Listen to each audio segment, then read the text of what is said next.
ఇండియాలో ఎక్కడ చూసినా బాహుబలి మేనియా నడుస్తోంది. కలెక్షన్స్ విషయం అయితే ఇంకెవరు చెప్పాల్సిన పనే లేదు. విడుదలైన కేవలం 5 రోజుల్లోనే 680 నుంచి 700 కోట్ల గ్రాస్ వసూళ్లను సాధించింది. బాహుబలి 2 ఇందులో హిందీ వర్షన్ నుంచి వచ్చిన గ్రాస్ కలెక్షన్లు 300 కోట్లను దాటాయి.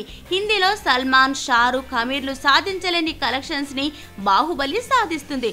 దాదాపు 20-30 సంవత్సరాల నుండి కూడా థియేటర్ కి వెళ్ళని జనం బాహుబలి కోసం లైన్ లో నుంచుంటున్నారు. మొత్తానికి బాహుబలి 2 సినిమా ఒక గజ దొంగను పట్టించింది. అదెలా అనుకుంటున్నారా? 2007 నుంచి పోలీసులకు 3-4 చెరువుల నీళ్లు తాగిస్తున్న భువనేశ్వర్ లో 50 ఏటీఎంలను దోచుకున్న రికార్డ్ ఆయనది. భువనేశ్వర్ పోలీసులు ఒక దశాబ్ద కాలం నుంచి పట్టుకుందామని ఎంత ట్రై చేసినా దొరకలేదు. కానీ భజ్పూర్ లోని బాలచంద్రపూర్ కు చెందిన ఇతను మొన్న బాహుబలి సినిమా చూడడానికి థియేటర్ కి వచ్చి దొరికిపోయాడు. ఈ విధంగా బాహుబలిని చూడడానికి వచ్చి పోలీసులకు చిక్కాడు. సో ఇప్పుడు తెలిసింది కదా బాహుబలి క్రేజ్ ఏంటని.